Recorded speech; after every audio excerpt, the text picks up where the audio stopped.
Hello, everybody. Welcome back to Horror Trans. My name is Stephanie Bree. I'm a transgender woman who talks about all things horror. And today I am tackling A Nightmare on Elm Street, the 1984 original.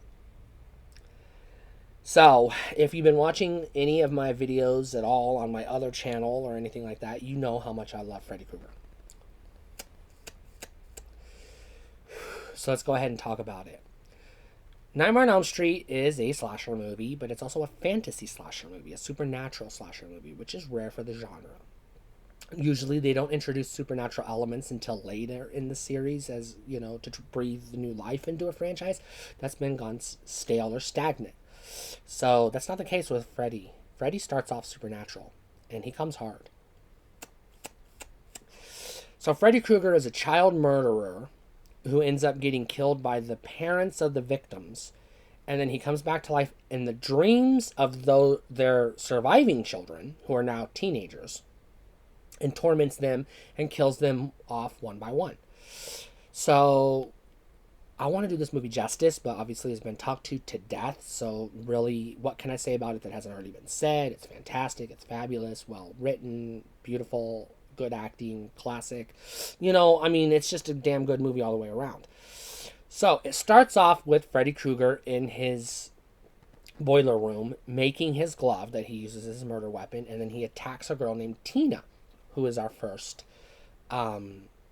character that teenager that we're introduced to. Tina ends up getting scared and wakes herself up, forces herself awake, and finds out that her nightgown has been gashed by Freddy. So Tina is so scared to death to go back to sleep because she doesn't want to face Freddy or the nightmare again. She ends up inviting her friend Nancy Thompson over, and Nancy's boyfriend Glenn, and Tina's boyfriend invites himself. But basically, she invites her best friend and her best friend's boyfriend over to it for a slumber party to keep her awake so she can stay safe, because she's scared that she's going to die. And so basically, by the way, Nancy Thompson's boyfriend is played by Johnny Depp. This is his introductory role, so good role for him to get his start. All right, so here we go. Tina, Glenn is the boyfriend, and Nancy are all having a slumber party, and then they start talking, and it turns out they all three had the same nightmare, the same guy. Now Glenn is in disbelief. He's like, he shrugs it off because he's a jock, and he's like, that's impossible. They hear a scratching at the window, so they go outside to investigate. Turns out it's Rod. Now Tina and Rod recently had a fight. Rod's there to make up, which means fuck, because it's a slasher movie, so you gotta have sex, and if you want to die, that's how you mark yourself for the killer. It is what it is. Anyways, so Tina and Rod go to the bedroom, and they have very loud sex, and Glenn is lying on the couch in the other room wishing he could fuck his girlfriend, and instead he's lying there going, this sucks, because he has to listen to these people get to have fun while he's lying in bed not doing anything himself. Anyways, Rod, says he had a nightmare too, but, it's no big deal. Men can have nightmares. Tina's a little upset by it, but she wants to know more, but he just goes to sleep. Tina falls asleep, and in the best movie reveal of all time, Freddy shows up and declares himself God, and then he chases Tina, and he catches Tina, and we get a very bloody, very gory, very graphic, very fucking iconic death. Tina is killed. Rod is lying there in his undies, his tighty whities, watching it happen. He's screaming his head off.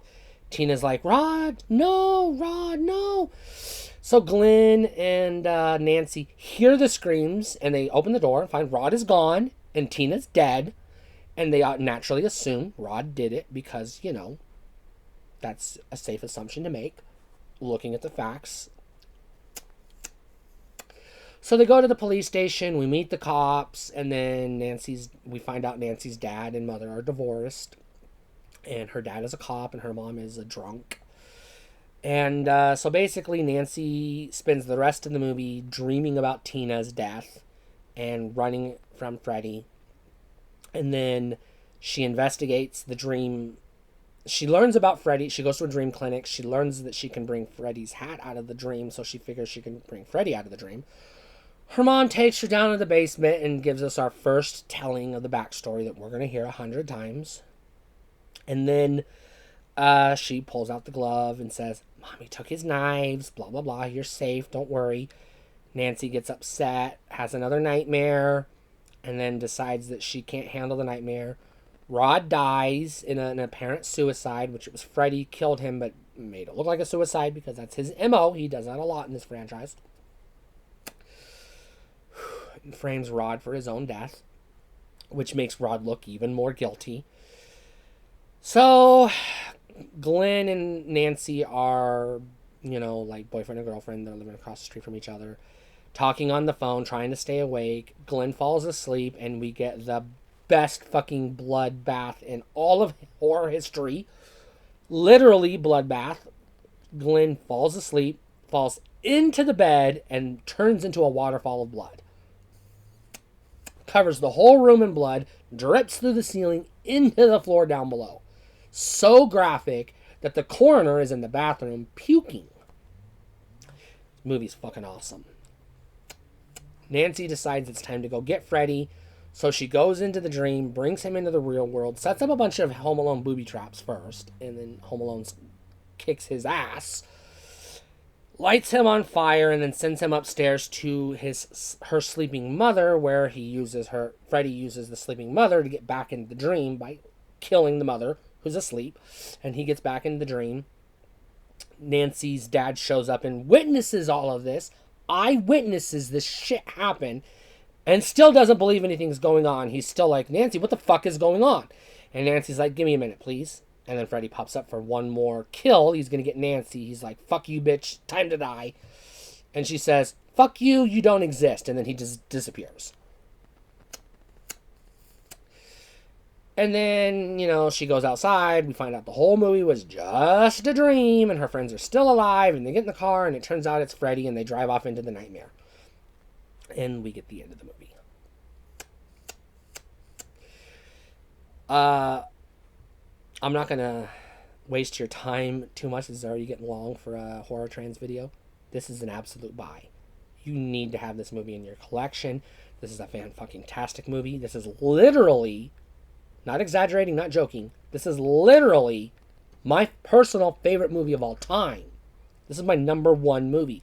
I watch it a lot. I love it. I cannot get enough of this movie. You need to see the original A Nightmare on Elm Street. Now the sequels, we're gonna be fair, but they don't hold a candle to the original.